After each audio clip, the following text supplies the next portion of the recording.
Hello दोस्तों, नमस्कार साथियों, कैसे हो विद्यार्थियों। The atom ITI online classes में आपका हार्दिक स्वागत करता हूं, अभिनंदन करता हूं। साथ ही साथ आपसे निवेदन करता हूं कि ITI से संबंधित जो ज्ञान आपने अभी तक प्राप्त नहीं करा है, उस अनमोल ज्ञान को प्राप्त करने के लिए मेरे चैनल को अभी सब्सक्राइब कर लीजिए। साथ ही साथ लगे हाथ ITI और उससे जुड़ी सभी प्रकार की गवर्नमेंट जॉब्स की ताजा जानकारी प्राप्त करने के लिए नोटिफिकेशन बेल को दबाना ना भूलें। दोस्तों, लॉकडाउन हटने के बाद में ITI वालों के लिए बैक टू बैक वैकेंसियां आ रही है। यह बात कुछ और है कि ITI वालों के लिए जो अभी वैकेंसियां निकाली गई है उनमें पोस्ट की संख्या अपेक्षाकृत कुछ कम है। लेकिन यदि आपको अपने आप पर पूरा भरोसा है, यदि आप आशावादी हो और केवल एक पोस्ट पर भी अपना स्थान सुनिश्चित देखते हो, तो आज का मेरा ये वीडियो केवल आपके लिए है। बावजूद इसके यदि आप घोर निराशावादी हो और आपको यदि बम्पर वैकेंसियों की भर्ती का इंतजार है, तो आज का मेरा ये वीडियो आपके लिए नहीं है। आप इस वीडियो को स्किप करके जा सकते हो। तो चलिए दोस्तों, जानते हैं उन वैकेंसियों के बारे में जो हाल फिलहाल में निकली है ITI वालों के लिए। आप देख रहे हो the atom ITI online classes, सफलता की एक शुरुआत।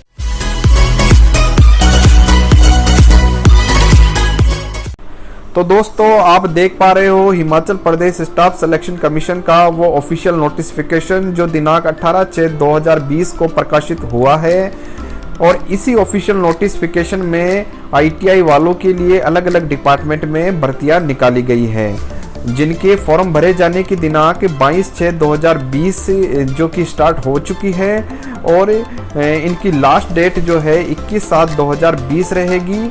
और 21/7/2020 को आप 12 बजे से पहले फॉर्म लगा सकते हो। तो चलिए दोस्तों, देख लेते हैं कौन कौन से डिपार्टमेंट में ITI वालों के लिए भर्तियां निकाली गई है। तो ITI वालों के लिए जिस डिपार्टमेंट में भर्ती निकाली गई है वो है एग्रीकल्चर डिपार्टमेंट। और इसमें भर्ती आई है सर्वेयर की पोस्ट के लिए, जो कि कॉन्ट्रैक्ट बेसिस पे रहेगी। और इसमें आपका पे स्केल 5,910 से 20,200 रहेगा। ग्रेड पे आपकी 2400 रहेगी। इसका पोस्ट आइडेंटिफिकेशन कोड 798 है। और इसमें यदि बात करूं जनरल अनरिजर्व्ड पोस्ट की, तो इसमें 7 सीटें हैं। शेड्यूल कास्ट अनरिजर्व्ड वालों के लिए 3 सीटें हैं। अदर बैकवर्ड क्लासेज अनरिजर्व्ड वालों के लिए 3 सीटें हैं। शेड्यूल ट्राइब्ड अनरिजर्व्ड वालों के लिए 1 सीट है। और इकोनॉमिकली वीकर सेक्शन वालों के लिए इसमें 3 सीट हैं। तो टोटल मिलाकर 17 सीट होती है एग्रीकल्चर डिपार्टमेंट में सर्वेयर की पोस्ट के लिए। इसी डिपार्टमेंट में यानी एग्रीकल्चर डिपार्टमेंट में ही ITI वालों के लिए जूनियर ड्राफ्टमैन की पोस्ट निकाली गई है। और ये जो पोस्ट निकाली गई है ये कॉन्ट्रैक्ट बेस पे है। इसमें आपकी पे स्केल 5,910 से 20,200 रहेगी। ग्रेड पे आपकी 2400 रहेगी। पोस्ट आइडेंटिफिकेशन कोड इसका 800 है।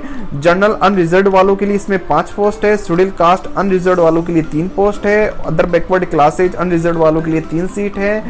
शेड्यूल ट्राइब्ड अनरिजर्व्ड वालों के लिए 1 पोस्ट है। और इकोनॉमिकली वीकर सेक्शन के लिए 2 पोस्ट है। टोटल मिलाकर 14 पोस्ट होती है एग्रीकल्चर डिपार्टमेंट की जूनियर ड्राफ्टमैन की पोस्ट के लिए।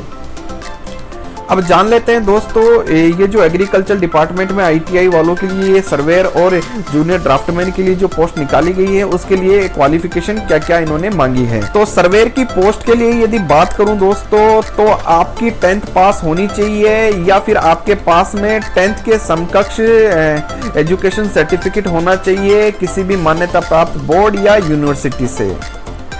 और साथ में ही आपके पास में 2 साल का सर्वेयर की ट्रेड में ITI का सर्टिफिकेट होना चाहिए, जो कि NCVT या SCVT से मान्यता प्राप्त हो। अब बात करते हैं जूनियर ड्राफ्टमैन के लिए एजुकेशन क्वालिफिकेशन की। तो इसमें भी दोस्तों आपको क्लास 10th पास आउट होना चाहिए या फिर आपके पास में क्लास 10th के समकक्ष एजुकेशन सर्टिफिकेट होना चाहिए किसी भी मान्यता प्राप्त बोर्ड या यूनिवर्सिटी से। साथ ही आपके पास में 2 साल का ड्राफ्टमैन ट्रेड में ITI का सर्टिफिकेट होना चाहिए, जो कि मान्यता प्राप्त होना चाहिए NCVT या SCVT से। अगले जिस डिपार्टमेंट में आईटीआई वालों के लिए भर्तियां निकली है वो है Himachal Pradesh state cooperative milk producer federation Limited में, और पोस्ट का नाम है प्लांट ऑपरेटर, और ये भर्ती कॉन्ट्रैक्ट बेसिस पे रहेगी। इसमें आपका पे स्केल 5,910 से 20,200 रहेगा, आपकी ग्रेड पे 2400 रहेगी। पोस्ट आइडेंटिफिकेशन कोड इसका 811 रहेगा। जनरल अनरिजर्व वालों की इसमें 4 सीट है, एससी अनरिजर्व की 1 सीट है, ओबीसी अनरिजर्व की 1 पोस्ट है। टोटल मिलाकर 6 पोस्ट होती है Himachal Pradesh state cooperative milk producer federation limited department में प्लांट ऑपरेटर की पोस्ट के लिए। अब बात कर लेते हैं प्लांट ऑपरेटर की पोस्ट के लिए क्या एजुकेशन क्वालिफिकेशन चाहिए। तो इसके लिए आपके पास में 10th पास आउट होनी चाहिए और आईटीआई आपकी करी हुई होनी चाहिए फिटर ट्रेड में या मैकेनिक ट्रेड में या इलेक्ट्रिकल ट्रेड में या refrigeration and air conditioning trade में। इसके बाद में जिस डिपार्टमेंट में आईटीआई वालों के लिए भर्ती निकली है वो है Himachal Pradesh state electricity board limited में, और इसमें भर्ती निकली है जूनियर ड्राफ्टमैन इलेक्ट्रिकल की पोस्ट के लिए, और ये भर्ती कॉन्ट्रैक्ट बेसिस पे रहेगी। इसमें आपकी पे स्केल 6,400 से 20,200 रहेगी, ग्रेड पे आपकी 3,050 रहेगी। पोस्ट आइडेंटिफिकेशन कोड 816 है।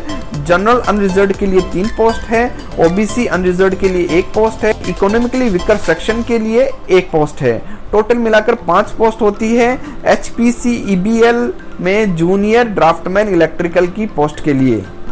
अब बात कर लेते हैं जूनियर ड्राफ्टमैन इलेक्ट्रिकल की पोस्ट के लिए क्या क्वालिफिकेशन चाहिए। तो आपकी 10th पास आउट होनी चाहिए, साथ में ही आपके पास में ड्राफ्टमैन की ट्रेड में आईटीआई का सर्टिफिकेट होना चाहिए। जहां से आपने आईटीआई करी है वो ITI institute Himachal Pradesh government द्वारा मान्यता प्राप्त होना चाहिए।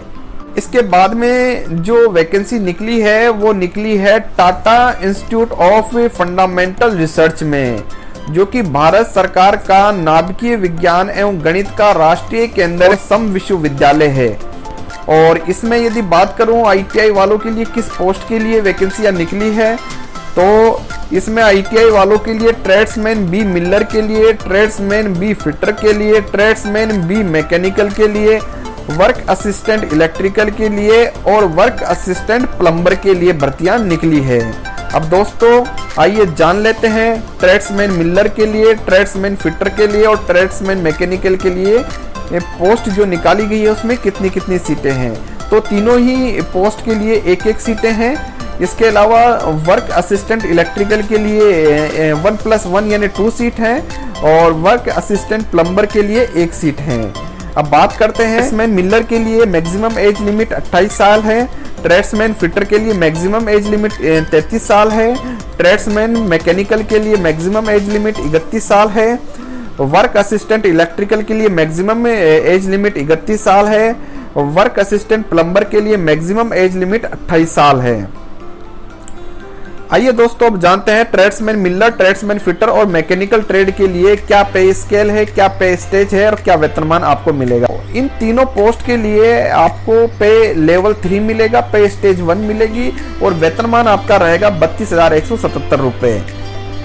जबकि वर्क असिस्टेंट इलेक्ट्रिकल के लिए और वर्क असिस्टेंट प्लम्बर के लिए आपका पे लेवल 1 रहेगा, पे स्टेज 1 रहेगी और आपका वेतनमान रहेगा 26,960 रुपए। अब आइए दोस्तों जान लेते हैं ये जो पोस्ट निकाली गई है इन पोस्ट के लिए क्या क्या एजुकेशन क्वालिफिकेशन मांगी गई है। तो ट्रेड्समैन बी मिलर के लिए जिसमें एक पोस्ट निकाली गई है अनरिजर्व वालों के लिए, तो इसमें एजुकेशन क्वालिफिकेशन मांगी गई है आपके पास में आईटीआई या नेशनल ट्रेड सर्टिफिकेट होना चाहिए जो कि एनसीवीटी से मान्यता प्राप्त होना चाहिए। मशीनिस्ट ट्रेड में कम से कम आपके पास में 60% मार्क्स तो होने ही चाहिए और 2 साल का आपको रिलेवेंट ट्रेड में जो है संबंधित ट्रेड में आपके पास में एक्सपीरियंस होना चाहिए, या फिर आपके पास में मशीनिस्ट ट्रेड में नेशनल अप्रेंटिसशिप सर्टिफिकेट होना चाहिए कम से कम 60% मार्क्स के साथ में, और ये सर्टिफिकेट आपका एनसीवीटी से मान्यता प्राप्त होना चाहिए और संबंधित ट्रेड में आपको कम से कम 1 साल का एक्सपीरियंस होना चाहिए। ट्रेड्समैन बी फिटर के लिए जो एक पोस्ट निकाली गई है वो निकाली गई है शेड्यूल ट्राइब के लिए और इसमें एजुकेशन क्वालिफिकेशन आपके पास होनी चाहिए एनटीसी यानी आपके पास में एनटीसी नेशनल ट्रेड सर्टिफिकेट या आईटीआई करी हुई होनी चाहिए फिटर ट्रेड से कम 60% मार्क्स आपके होने चाहिए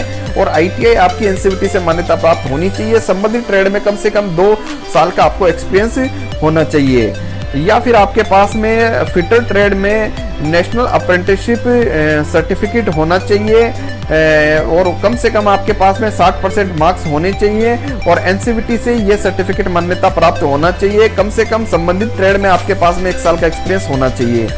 ट्रेड्समैन मैकेनिकल 1 की पोस्ट की जो कि OBC के लिए निकाली गई है, इसमें आपके पास में ITI या NTC यानी नेशनल ट्रेड सर्टिफिकेट होना चाहिए प्लम्बर में या पंप ऑपरेटर कम मशीन मैकेनिक ट्रेड में, और इसमें कम से कम 60% मार्क्स आपके पास में होने चाहिए, और यह सर्टिफिकेट आपका NCVT से मान्यता प्राप्त होना चाहिए। 2 साल का आपको इसमें एक्सपीरियंस होना चाहिए, या फिर आपके पास में पंप या पंप ऑपरेटर कम मैकेनिक ट्रेड में आपके पास में नेशनल अप्रेंटिसशिप सर्टिफिकेट होना चाहिए कम से कम 60% मार्क्स के साथ में, जो कि मान्यता प्राप्त हो NCVT से, और साथ में ही आपके पास में कम से कम 1 साल का एक्सपीरियंस होना चाहिए संबंधित ट्रेड में।